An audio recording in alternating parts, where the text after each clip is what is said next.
every day. Millions of people wake up already convinced they're falling behind. But here's the strange part. Most of them can't even explain why. Nothing terrible happened. No disaster. No tragedy. And yet, something feels off.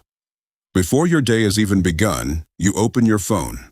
Someone just got promoted. Someone bought a new house. Someone is traveling the world. Someone is getting married. Someone is celebrating a life that somehow seems more complete than yours. And suddenly, your own life feels smaller. So let me ask you something. Did your life actually get worse? Or did something quietly change? The way you saw it. Maybe you felt it too. That quiet voice in the back of your mind, whispering, "You're running out of time. Everyone else has figured it out. You're the only one still trying to catch up." It's a strange feeling, because no one ever says those words to you. And yet, somehow, you believe them. And that's where our investigation begins. Because feelings like these don't appear by accident. They come from somewhere. The only question is, where? Imagine waking up tomorrow, and every person you meet has a number floating above their head. A number that tells you how successful they are, how attractive, how respected, how far ahead they are in life. Sounds ridiculous, doesn't it? Then let me ask you something. Why do so many of us live as if that number already exists? Think about it. A friend's promotion suddenly becomes a comparison. Someone else's relationship becomes a comparison. A new house, a vacation, a new car, even birthdays somehow become milestones that we're quietly measuring ourselves against. Without even realizing it, we stop experiencing our own lives and start measuring them. It's almost as if there's an invisible scoreboard hanging above all of us. Nobody talks about it. Nobody can see it. And yet, millions of people wake up every morning, already trying to improve their score.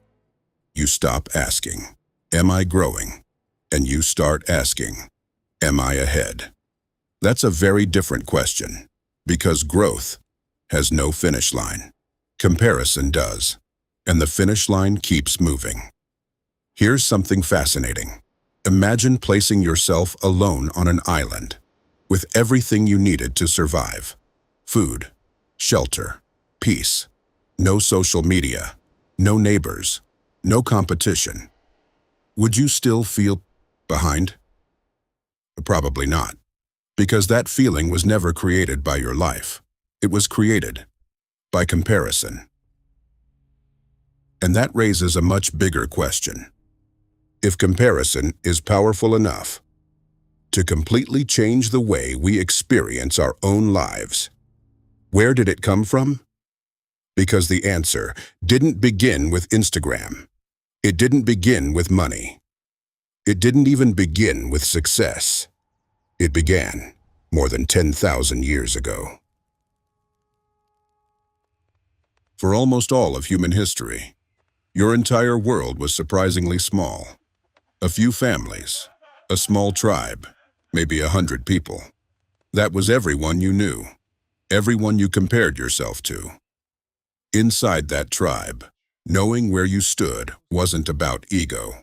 It was about survival. The strongest hunter, the best builder, the person everyone trusted. Your position mattered, because your life depended on it. So your brain learned something remarkable. It learned to compare, not to make you insecure, but to help you survive. And that's the part most people never realize. Your brain has barely changed, but your world has. Today, before you've even finished breakfast, your mind has already compared your life to a billionaire, an Olympic athlete, a famous creator, someone celebrating an engagement, and a complete stranger, standing on a beach you've never been to. Your brain doesn't know they're strangers. It only asks one question. Where do I stand? That's the real problem. Your brain was designed to compare you with 100 people, not 8 billion. Imagine giving a compass 8 billion different directions at exactly the same time. Eventually, it stops helping. It simply spins. That's exactly what comparison feels like today. Not because you're weak, not because you're failing, but because your brain is trying to solve a modern problem with ancient software. And then something unexpected happened. The digital world discovered that comparison keeps people looking. The longer you compare, the longer you stay. The longer you stay, the more valuable your attention becomes. Social media didn't invent comparison. It simply learned how to monetize it. Every scroll quietly changes your reference point, and after enough comparisons, your ordinary life starts feeling ordinary to you. But here's the twist. Even if every social media app disappeared tomorrow, the scoreboard would still exist. Because by now, it isn't hanging above the world anymore. It's living inside your mind. Maybe you've been asking the wrong question all along. Not, why am I falling behind? But, who convinced me that I was? Because if success is always measured by the person standing in front of you, then you'll spend your entire life running towards someone else's finish line. And here's the strange thing about finish lines.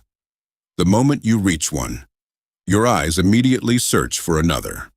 A bigger house, a better job, a higher salary, more recognition, more approval, more. Comparison has a way of stealing something most of us never realize we're losing. Gratitude. It quietly replaces, look how far I've come, with, look how much further they are. And once that happens, nothing ever feels like enough. So what does winning actually look like? Maybe winning isn't becoming better than everyone else. Maybe it's becoming a little better than the person you were yesterday.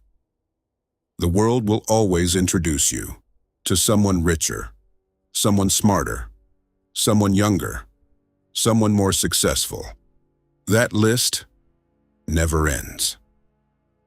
But there's only one life you were ever meant to live, yours. So let me ask you one final question. If nobody applauded, if nobody clicked like, if nobody even knew that you'd achieved your dream, would you still chase it? If the answer is yes, hold on to it, because that dream belongs to you. If the answer is no, don't feel guilty. Just ask yourself, whose dream you've been chasing? The scoreboard may never disappear. Your brain will still compare. That's simply what it evolved to do. But now, you've seen the pattern. And once you see the pattern, it begins to lose its power. Maybe you were never losing. Maybe you were simply measuring your life with someone else's ruler. The moment you stop chasing someone else's finish line is the moment your own life finally begins. Case closed.